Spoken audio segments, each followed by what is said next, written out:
Hello, everyone, and welcome to another episode of our Conversation with Start. I'm today's host, Jasmine. On today's show, our guests are a creative partner with wonderful synergy.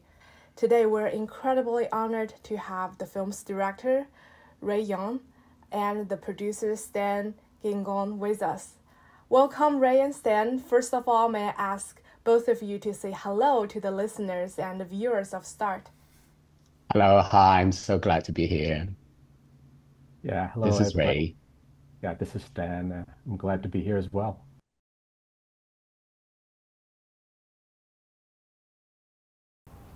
I think really, especially, cinema in general don't really represent elderly generation very well, or in fact, there's not a lot of representation at all.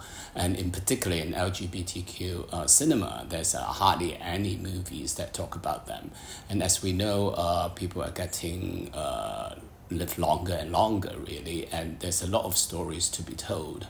Especially, this is an interesting generation in the sense that it's really the first generation of people who reach in that age group who have lived a full gay lifestyle, actually, a lot of them, but yet they still meet a lot of challenges, and this is not really being reflected in cinema at all. So I think both of the movies, the scripts came from interviews with real people who had those experiences, and that's how the stories were inspired.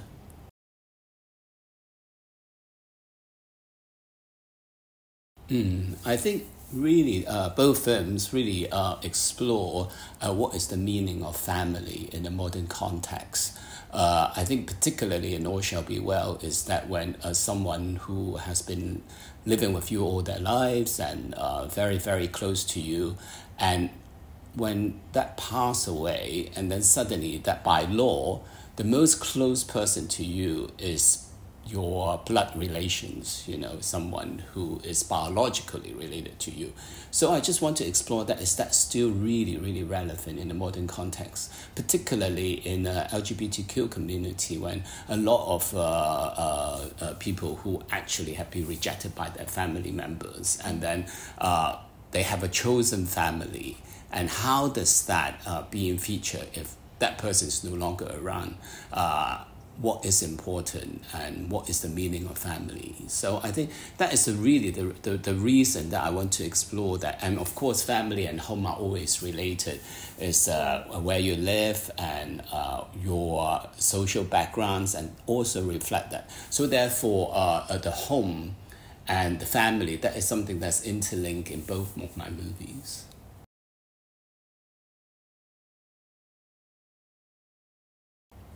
I think it's, well, first of all, I'm a big fan of Ozu, and he uses a lot of door frames and hallways and that. So that is something that I really admire about how to use a domestic space, but using it in a way that we actually frame the people in the family. And you can use it in the sense that people can be put apart, like there's a partition, or you can frame them and put them enclosed together where you united them. So it's actually very interesting, even though in a domestic environment, how you can use framing and your camera angles in order to tell a story visually.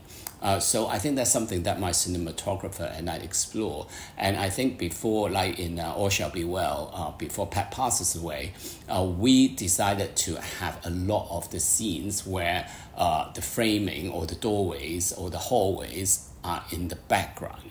So that in order to convey a sense of space, that there's an openness. But after she passed away, when we see Angie, she is very much being trapped. And there's a feeling of oppression and a claustrophobia. So we use the framing in order to put her in a visually like she's being trapped. Well, I think it's important in the sense that we are talking about a couple who have been together for a long time, decades. So how do you convey that intimacy? And unlike people who or movies that show people who are first falling in love, there's a lot of passion, there's a lot of physical contacts, there's a lot of romance. But for two people who have been together for a long time, the romance comes in a different way. It's that intimacy, it's the understanding of each other, is the comfort of sitting together, not having to say a word. But yet at the same time, they are communicating with small gestures and understanding of each other's habits during the day. Is that kind of a comfort and intimacy that I want to portray in order to reflect that this couple have been together for many years.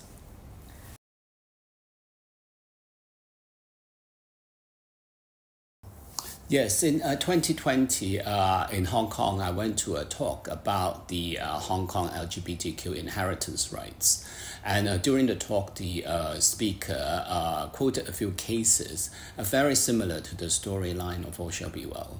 So I asked him whether he could introduce me to those people, and he did, and I interviewed them. And through interviewing them and talking to them, I decided to write a story about the situation, but also in a different way from their stories, because in their stories, the situation, the family members were far more horrific, really, or cruel, and I didn't really want to do it that way. So I actually mellowed them out a little bit and sort of like redesigned the script in order to make it more relatable to the audience, I would say.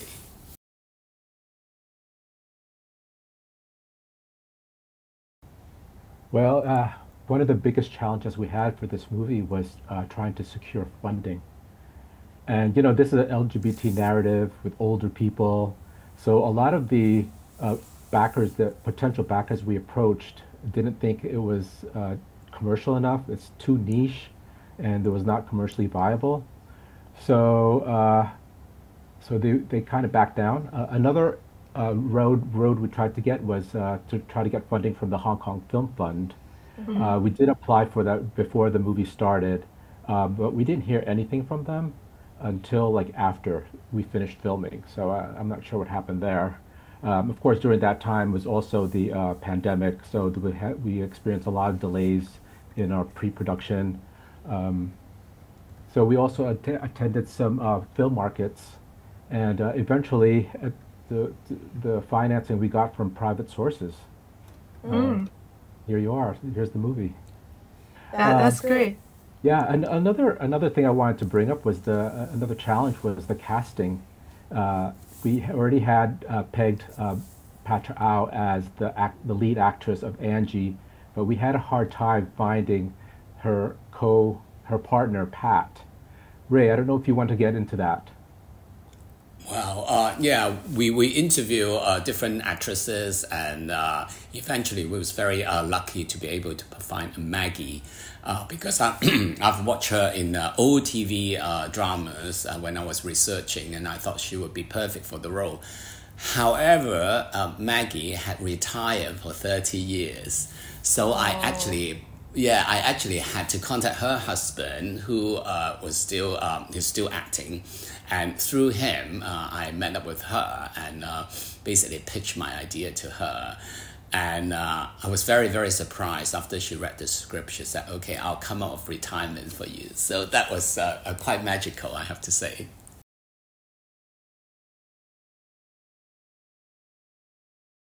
I think the good thing about working with actors who are very experienced is that they already have a life experience, and then they also have done a lot of acting, so they really know how to do it. So whether they can act or not is not an issue.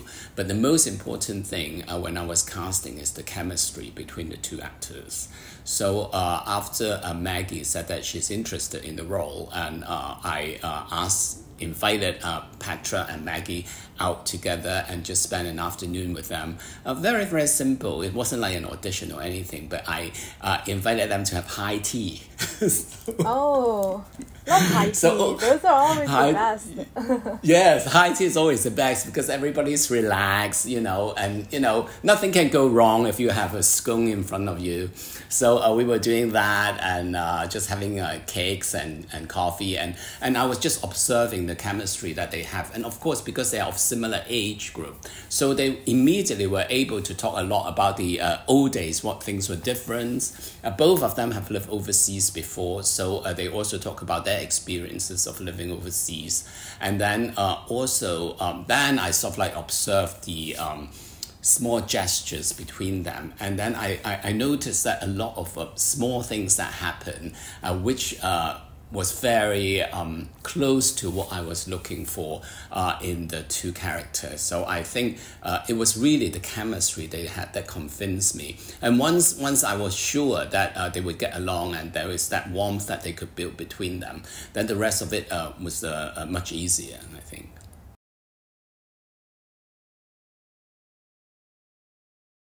Well, right before we did filming, about maybe 2.5 weeks before filming, we got all the actors together, and we actually did a table read. Ray had created like backstories for each character about their history, where they were born, and how they grew up. So each of the actors had this history in their mind when they were acting. We also did a lot of prep work as far as improvisation. We paired the actors together and they just improved a situation and see how the chemistry works, and then adjustments were made during that time. So by the time we started filming, everybody was all set and there was no issue about what their characters are all about.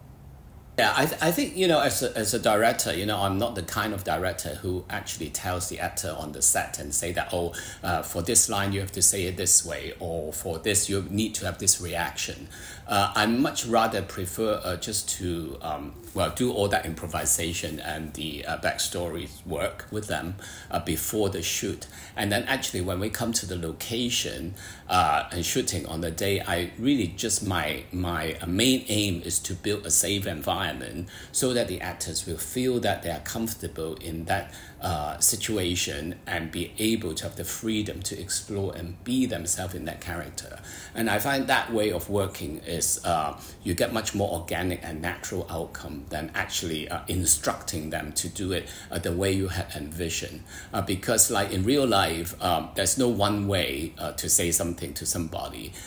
What you say to someone can have a lot of different meanings. And even within that sentence, it could have conflicting emotions as well. And I think you want to capture that. And if you tell the actor that you need to be angry in this line, then the actor will only just deliver one emotion, which is not realistic.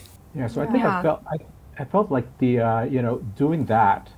So the result during filming was like, it was pretty easy, I think. I mean, because they exactly knew what they were saying and what they were doing, what they were feeling, and I think it's a great approach for anybody who's trying to create a movie, get everybody together first.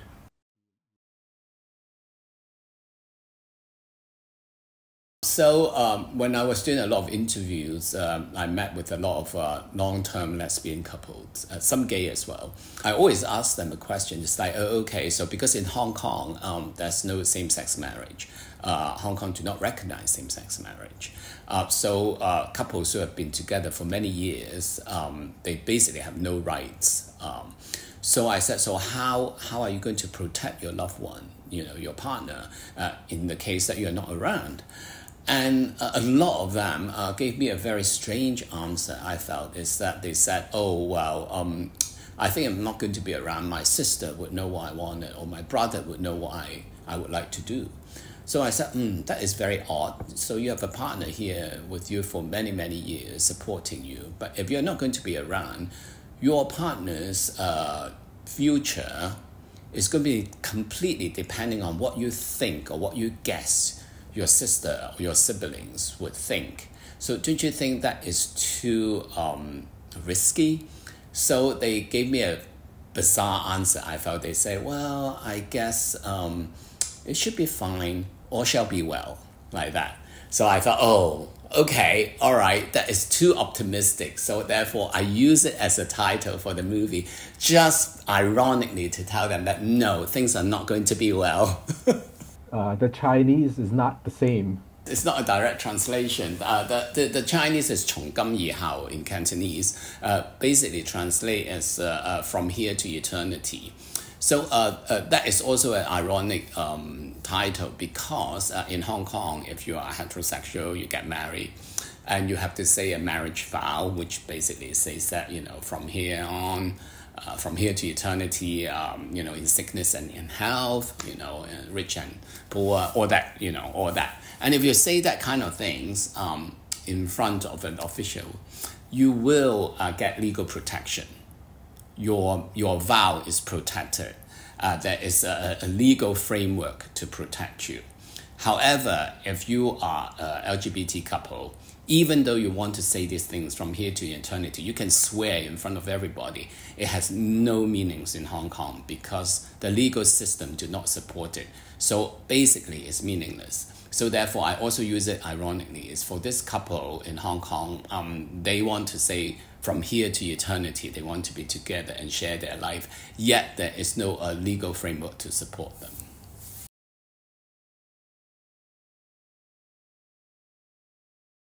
I think for both, really. I think in the movie, for Angie, at the end of the day, even though she has lost a lot of things through the journey in the movie, one thing that she does have, and I think in the end, is that her good memories of the life that she has spent with Pat. And I think no matter what happens outside, I think it's that love and that trust that is very important. And she was able to find that safe emotional place where she could still appreciate the life that they have spent together. I think for her, that is very important.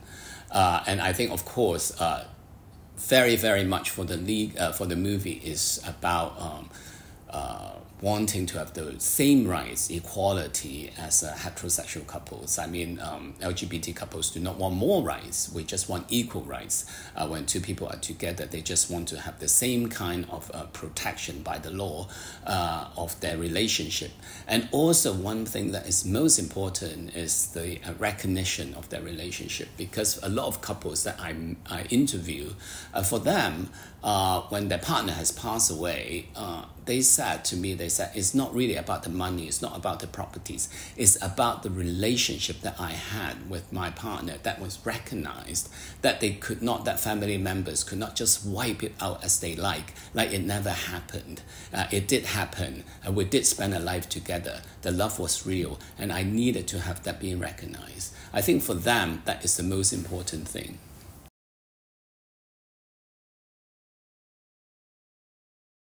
Yeah, I mean, like I said earlier, when I interview some of those people who were involved in the cases, they told me the stories when the family members were very cruel to them. Like some of them, basically, one woman in her situation is that she went out, and when she came back home, she found that the front door was locked, and then the family members actually went in and changed the lock, and they threw her out, So I had stories like that, which I thought, wow, if I put that in a movie, it will become almost like a soap opera because it would be so dramatic.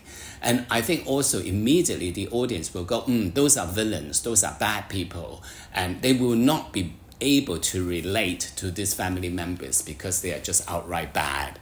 So I think what is important is that I want to put the audience in the situations where they could relate to these family members. The family members, they needed this money. They also needed this property. Otherwise, they couldn't live a comfortable life as comfortable as Angie and Pat. So therefore, put the audience in that situation where they could have a choice and they would have to think about what is good for themselves and what is morally right. So I think that I need to make the family members very relatable to the audience. So therefore, they will say, okay, if I'm given this situation, what should I do? And I think in that way, then they can explore really how they view LGBT relationships, because it's very easy to say that, oh, yes, I support it. But when it comes to your own benefits, it's on the line, what would you choose? And I think that is something that I want to explore with the movie.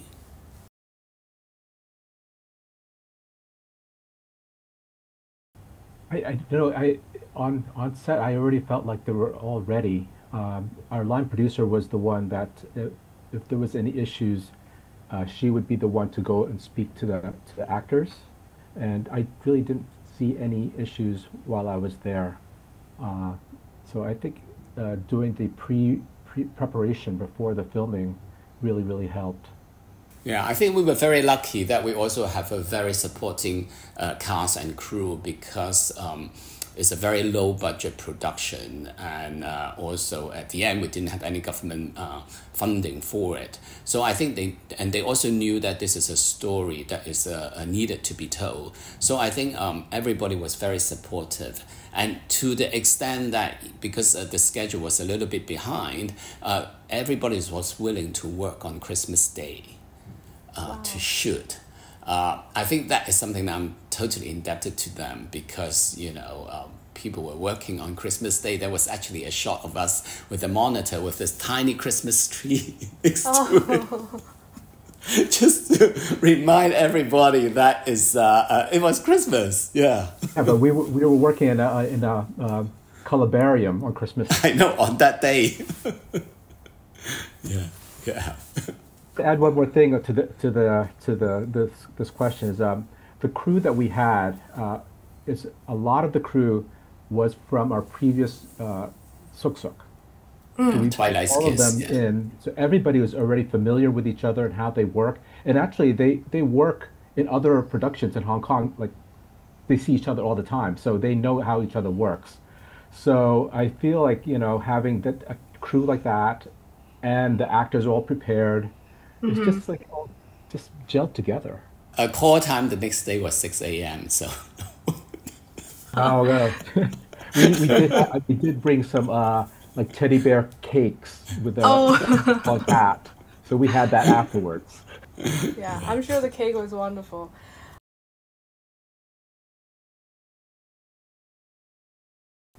Yes, well, Chinese and food, right? It's you have to feature that, right? It's so important. I think especially in Hong Kong, right? Everybody is working so long hours and very hard, and for families to get together really, and the place is very small. Like say if you're in the States or whatever, you can go to the countryside and you can go for a picnic or something like that. But in Hong Kong, a lot of the times the social activities is orientated around the dinner table. So and really in the family dynamics, you can always tell what it is like in this family, who has the hierarchy, who's on the hierarchy, who has calling the shots, and then who is the favorite and who is not. So I think in the film I always use that kind of dinner politics, you can call it, where people sit together, and then you can really a great way to introduce the family dynamics to the audience. And of course, food also bring back memories, and we always talk about food and the smell and all that in order to create a sense of affection between characters as well.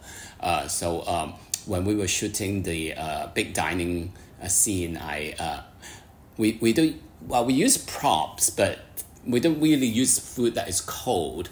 What I make sure, and that's why my production designer, I love him dearly, and he's very, very kind and doesn't mind working with me on that, although sometimes he does complain, is that I actually make him cook while we are shooting, so that in order the smell of food lingers in the air, and particularly the smell of rice, because that is something very homely.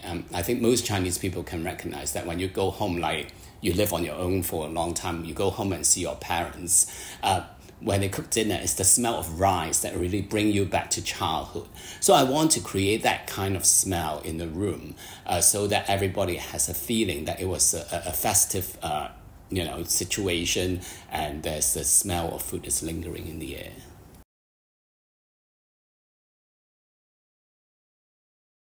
Well, the most difficult scene is also one of my favorite scene is the actually very last scene in the movie when Pat and Angie are together in sort of like a shelter space where it was raining outside. And because on that day they were supposed to be shooting a sunny day, and they were sitting by the reservoir and enjoying the good weather. But as it turned out, it was crazily raining that day, and also it was getting very dark. We were running a little bit late, and so we had to shoot it inside shelter space, and it was there that we only have 1 hour, the light is going out, and so we had to shoot it. And it was quite magical actually when we changed it to that environment, and with the rain outside and the sound of the rain, and it had a very cozy and intimate feelings. So and we only had a limited time because of the light, and the two actresses were able to deliver really, really well in the first take. So I thought, okay, I got it. And then I said, okay, let's do one more take for safety. And then they went on and they start kissing. And then they kissed for a much longer time than it was required in the script. Because in the Talking script, about I thought, chemistry, yeah. yes, I was thinking, well, two Asian women, they've been together for a long time, so maybe just a quiet little kiss. And then they just went at it. So afterwards, I said, oh, wow, that was a good take. And then Maggie said that, she said, yes, because at that moment, I just felt that a little kiss is not enough. It needs to be a big kiss. Okay, well, let's keep that. Yeah.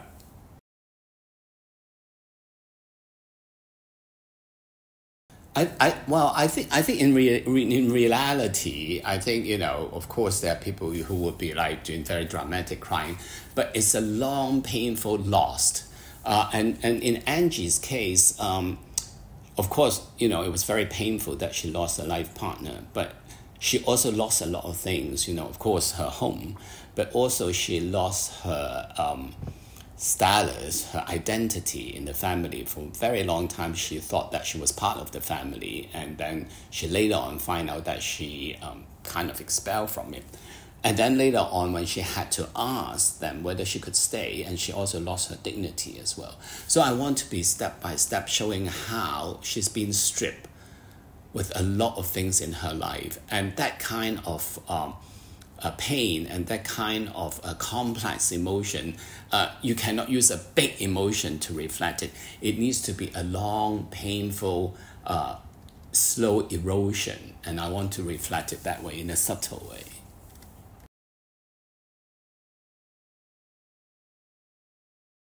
I think a sense of unfairness, maybe a little bit angry, finding that the world is not fair, and there's a sense of discrimination. I think all that is important, that the audience leaving the cinema not feel completely satisfied that there was a happy ending and everything all wrapped up. Because if like that, then you think, oh, well, that was a nice movie, and then you just walk to have your dinner and then you forget about it. You should linger and make you think about it. Why was it like that? Why is our world like that? And if you feel unsatisfied or angry or any kind of inequality, and you would think about it and hopefully help to fight for a more fair and more equal society.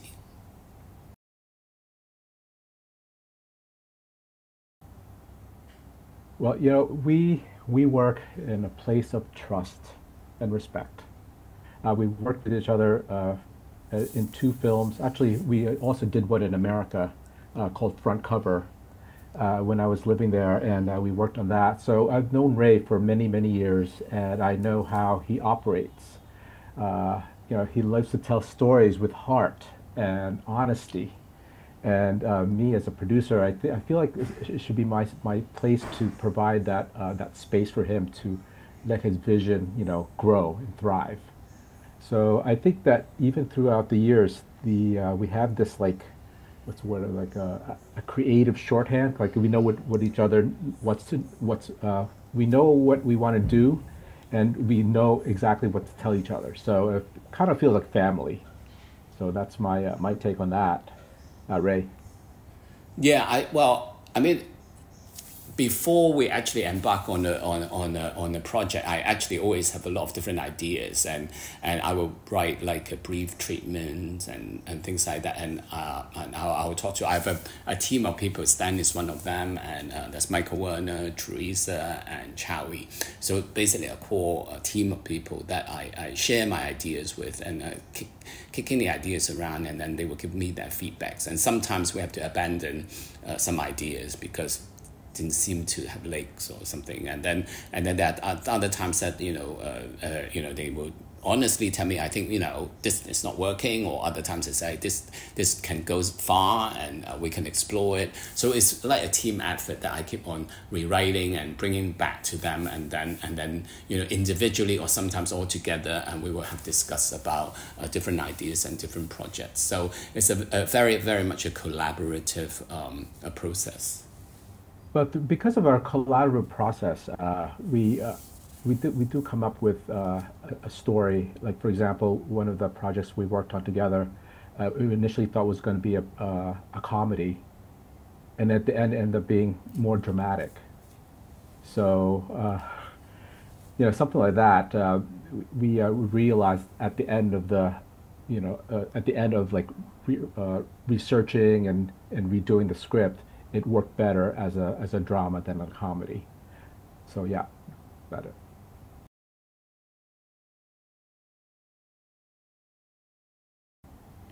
Well, our strategy has always been to try to go for the big festivals first. And fortunately, we got into Berlin. We were in Berlin before for Suk Suk, and for this one, we thought it would be a perfect platform because the Berlin audience, the audience, they like nuanced films and international stories. And while we were there, we actually talked to a few of them afterwards, and they really related to the story. Just because it's a Hong Kong story, they said, no, we can see our own situation in that here in Germany, and they were able to relate to it. As a matter of fact, a lot of the questions were like, oh, who who has done their will? And, like, nobody answers the will. So that the next day they said, oh, they're going to make an appointment with a lawyer. Yeah.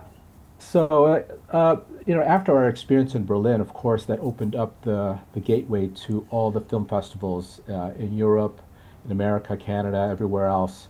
And Ray and I did, and Chowie did travel to some of these cities, and we found the same reaction from the audiences. Even though this is a Hong Kong film, the language is different, the neighborhoods are different, the family dynamics are different. But when you look at it, it's basically a universal story. And, that's what we had planned all along. We want to tell the story to the world and see how everybody reacts. Yeah, in Hong Kong, it's an interesting situation actually. When the movie was coming out, it was around that time that an activist in Hong Kong took the Hong Kong government to court, and he actually won the case. And the verdict came out saying that in Hong Kong, the government have to come up with a legal framework to address same-sex marriage. So in that sense, it's a great story, and at that time the movie came out. So it was a right timing, and we felt that we were able to help with the decision. So, however, the time has sort of like gone by, and at the moment the government only recently came up with a legal framework addressing same-sex marriage. However, it's nothing like what we expected. The thing that they put forward is that there's still no same-sex marriage in Hong Kong, but only for couples who are married overseas are able to register in Hong Kong saying that they are same-sex couple, and they will enjoy very, very limited rights. So this is not about certainly not addressing equality, and even that is not passed yet. It's still going through a lot of debates. So we hope that this movie is able to change people's mind. So we are sort of like promoting it and helping people to see that it's not really just about rights. It's also, and not just about LGBTQ community. It's also about everybody. Everybody surrounding it are also affected. So it is a story, also is a human story, and hopefully people can watch the movie and come to terms and that we don't want more rights, we just want equal rights.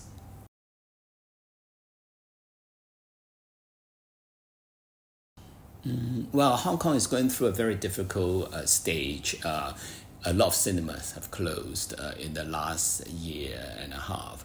And I think a lot of the big companies are not putting money into making movies now. I mean, after COVID, people's watching movies habit have changed. And also with the streaming platform being so powerful now, people tend not to go into the cinema. So what you do have is what is left actually are the people who are really, really into movies, really passionate about cinemas. Those are the die-hard ones who will make movies no matter what, no matter how little money, no matter how little resources. So actually, in that sense, recently there's been some very interesting movies coming out center around topics that is very relatable to the Hong Kong community.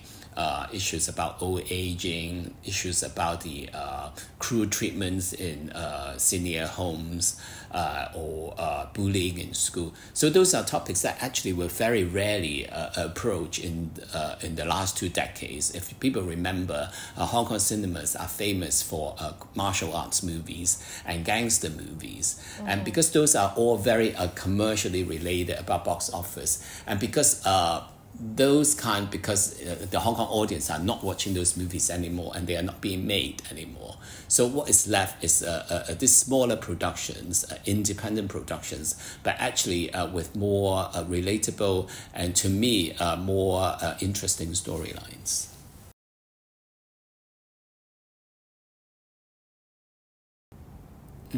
For me, I feel that a lot of the times short filmmakers, because a lot of them really just want to make features, making shorts as a stepping stone, and they try to make a features but within 20 minutes. And I always find that is an issue, because a short film is short and you really only have time to tell one thing properly. And address that properly. So I think it's important to capture that one moment and talk about that one particular topic, and not try to make it as though a feature and put too many ideas into it and too many topics and cram it, and not giving it the space and time to breathe. So I would say that if you're going to make a short film, just make sure that it is simple and effective, and tell that one thing well, instead of trying to do 3 or 4 things in that one short film.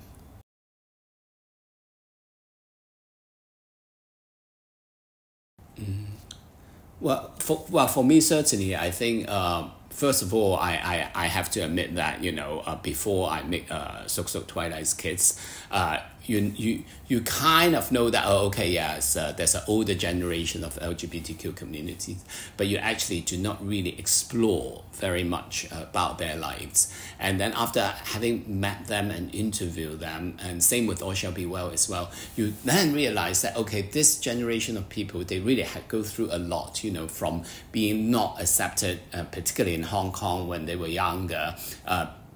Being gay was a criminal offense, and you could be arrested, you can be put into prisons. And also, for women particularly, like when I was researching for All Shall Be Well, it's that if you were like in the 70s or 80s, if you're a woman who are at 30 years old and not married, basically you are shunned by the society.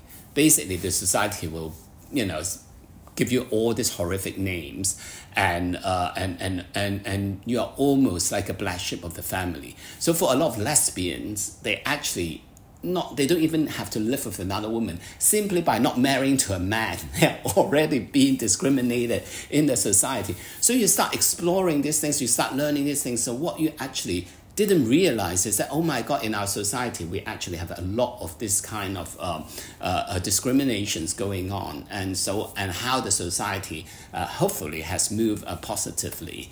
But you still need to reflect on that and how that kind of experiences has affected these people. And even to these days, how they live their life is different. It's much easier for us younger ones to say that, oh yeah, gay rights, and we come out, we have to be yourself. But actually, if you live through a life of that experience, it's much, much harder for them to actually say, be proud of who they are. Mm-hmm.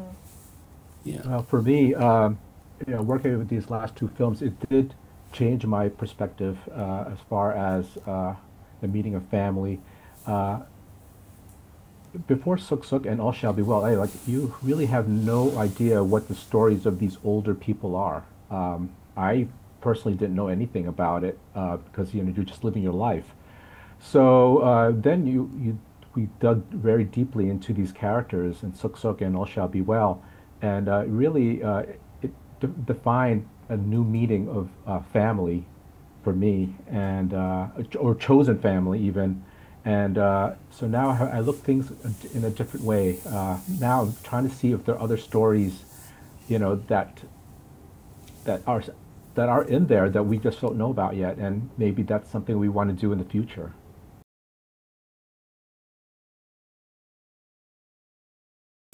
This is what we are working on right now. Oh. This is the Hong Kong Lesbian Gay Film Festival. So the festival is coming out on the 12th of September. So the last 6 months is what we've been doing, basically curating and putting the festival together. So that is something that we're working on intensely right now. The festival is actually the longest running lesbian gay film festival in Asia. It started in 1989 by a guy called Edward Lam. And then at 2000, I took over, and I have been running the festival since. So we have no government funding. All the there's an NGO, it's running on volunteers, basically, a bunch of volunteers and the box office incomes and sponsorship. So it's a very intense 6 months. The last 6 months is trying to find sponsors, which is very difficult right now in Hong Kong because of the economy, and put the movies, curate the movies together to put this festival up. Yeah, so our opening film is actually from Australia. It's called Jimpa, and it stars Olivia Colman and John Lithgow, Oscar winners, and this new actress, which is actually the daughter of the director of the movie. Yeah, the tickets went on sale this week for the film festival, and already it's sold out. Yeah, we have a combination of international films and Asian-focused movies as well, and also short films too. Congratulations, and thank you both so much for sharing such a sincere and profound insight with us today. Through this conversation, we have not only gained a deeper understanding of the weight behind the film All Shall Be Well, but also felt once again the immense power of cinema as a medium to engage with society and foster empathy. At the end of the show, a reminder to everyone, the Start in the Spectrum of Love screening series is currently running across North America. The lineup includes the film we discussed today, All Shall Be Well, as well as many other wonderful films like Lan Yu and Happy Together. We welcome you to follow Start on social media for the latest news. Once again, thank you, Ray and Stan, for being here, and thank you all for listening. We'll see you next time. Thank you. Bye.